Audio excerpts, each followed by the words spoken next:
పరలోకంలో అలా ఉండదా? పాటర్ గారు చెప్పినట్టు ఉండదా? ఎవర్రా నీకు చెప్పింది? నువ్వు పాడవును కాకుండా మిగతా వాడిని పాడు చేస్తావా? నువ్వు చెడిపోయింది కాకుండా పక్కవాడిని పాడు చేస్తావా? ఎవరికన్నా తెలియాలి కానీ పాదిరి గారు తెలియకూడదు. ఏంటో ఎవరికన్నా తెలియాల తెలియచ్చట, పాదిరి గారికి తెలియకూడదట. నేనేం తప్పు చేశానంటే నీకు తెలుసా? అందరికంటే ముందు నాకే తెలుస్తుంది. పాటర్ గారు తెలియకుండా మూసేసుకోండి, కప్పెట్టేసుకోండి. పాస్టర్ గారు తెలితే ప్రార్థన చేస్తాడు, ప్రభువా ఆ కుటుంబంలో గొడవ ఉందంట, దయచేసి వారి విషయంలో సమాధానపరచు ప్రభువా అని పాస్టర్ గారు చెప్తే ప్రార్థన చేస్తాడు. నీ పక్కోడు చెప్తే ఊరోడుకు చెప్తాడు. మళ్ళీ గుచ్చుకుని మాట్లాడతాడు రా. నువ్వు ఎవరి పక్షాన ఉన్నట్టు అని, ఎవరి పక్షాన వాక్యం వింటున్నట్టు అని, అసలు నువ్వు ఎప్పుడైనా మారావా అని, నువ్వు మారతావా అని ఇన్ని మాటలు చెప్తున్నా నీ బతుకి దాన్ని ఏమంటారు? ఇంకంతకంటే ఇంకేం మాట్లాడుకో అందలుచుకోలేదు నేను. ఓసారి ఆలోచించండి, కళ్ళు మూస్తే అర్థమవుద్ది నువ్వు జీవితంలో ఏం నాశ అయ్యావో.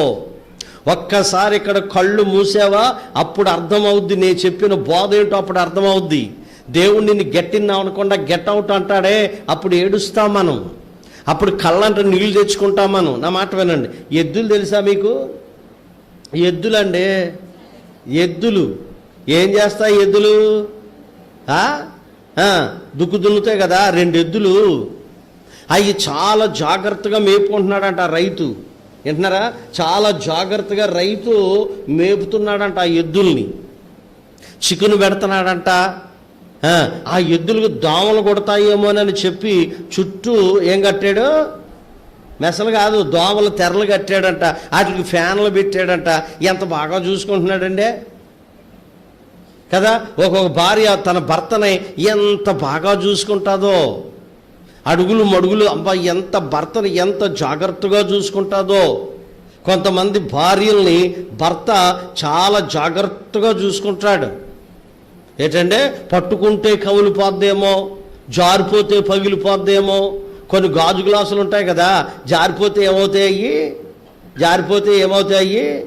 జారిపోతే ఏమవుతాయి? జారిపోతే ఏమవుతాయి? కొన్ని గాజు గ్లాసులు ఉంటాయి కదా, జారితే ఏమైపోతాయి?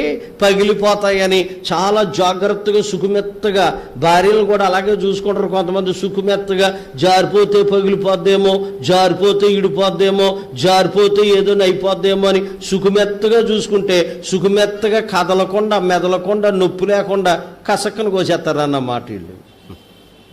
మరి వీళ్ళు విశ్వాసఘాతకులు కాదా? వీళ్ళు నమ్మక ద్రోహులు కాదా? వీళ్ళు అసలు పరలోకానికి పనికొస్తారా? వీళ్ళు ఏదో దేవుని రాజ్యానికి పనికొస్తారా? ఆలోచించండి. అంత బాగా చూసుకుంటున్నాడంట రైతు. ఎవరిని? ఎద్దుల్ని. అందులో ఒక ఎద్దు అన్నదట, ఏమే రేపొద్దున్న నేను దుక్కు దున్నడానికి రాను అన్నదంట. ఈ 2వది అన్నదంట, బలేడు మన రైతు ఎంత బాగా చూసుకుంటున్నాడు, అలాంటి వాడికి మోసం చేయొచ్చా? అలాంటి వాడికి దగా చేయొచ్చా? అలాంటి వాడికి నమ్మక ద్రోహం చేయొచ్చా? నీకు బుద్ధి ఉందా? నువ్వు అన్నమే తింటున్నావా? గడ్డి అన్నది మనకు తెలియదు, గడ్డే అనుకోండి. దాని భాషలో ఎద్దు భాషలో ఎద్దుని తిట్టిందంట. అయినా నువ్వెన్నన్నా చెప్పు కానీ నేను మాత్రం రేపు రానుగా అన్నదంట. సరే ఇది రాలేదు పాపి, దీనికి ఏదో బలహీనత ఉందని చెప్పి ఆ రైతు ఏం చేశాడంటే వేరే ఎద్దును చూసి, మీరు అందరూ వింటున్నారు, వేరే ఎద్దును చూసి దీన్ని జత కలిపి ఆ రోజు దుక్కు దున్నేశాడు. అయిపోయింది, దుక్కు దున్ని వచ్చేసింది. ఇది పడుకుంది. మా భలే కుదిరింది నీకు, మా భలేగా అయ్యింది నీకు, నేను చూడు సుఖంగా దోమల తెరల మధ్యలో ఫ్యాన్ల మధ్యలో శుభ్రంగా తిని పడుకున్నాను అంటే నేను నీలా నమ్మక ద్రోహం చెయ్యను నేను అంటే. ఇప్పుడు మీరు చెప్పండి, ఈ ఎద్దు రైతు పక్షాన ఉందా? ఈ ఎద్దు రైతు పక్షాన ఉందా? మాట్లాడండి. ఈ ఎద్దు రైతు పక్షాన ఉందా? ఈ ఎద్దు రైతు పక్షాన ఉందా? దున్నునెద్దే రైతు పక్షాన ఉన్నట్టు. మళ్ళీ అన్నదంట, రేపు కూడా రానుగా అన్నదంట. రేపు కూడా రాను కదా. ఏమా నీకు ఇది మంచి పద్ధతి కాదమ్మాయి, ఒరే ఇది నీకు మంచి పద్ధతి కాదురా, తప్పురా, రైతు బాధపడతాడు అంటే నేను రాను అని ఆ 2వ రోజు కూడా వేరే ఎద్దును చూసుకెళ్ళి దుక్కు దున్నించి తీసుకొచ్చాడు.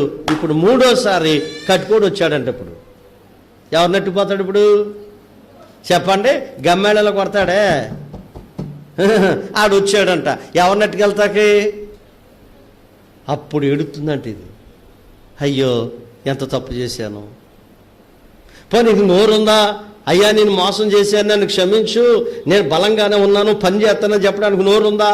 లేదు. ఇప్పుడు ఈ మంచి ఎద్దును చూసి రెండో ఎద్దు ఏడుతుందంట. నేను అదే చెప్తాను, కళ్ళు మూస్తే నీకు ఏడిపే ఉంటుంది. నువ్వు ఎన్ని పనికిమాలిన నేసాలు వేస్తున్నావో దేవుడు చూస్తున్నాడు.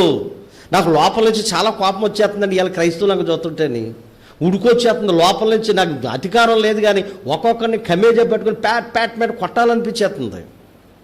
ఒక్కొక్క ఆడపిల్ల అయితే ఏటది స్తంభానికి గట్టి కొరడా ఇచ్చుకుని తోలు తీసేయాలని అనిపించేస్తుంది.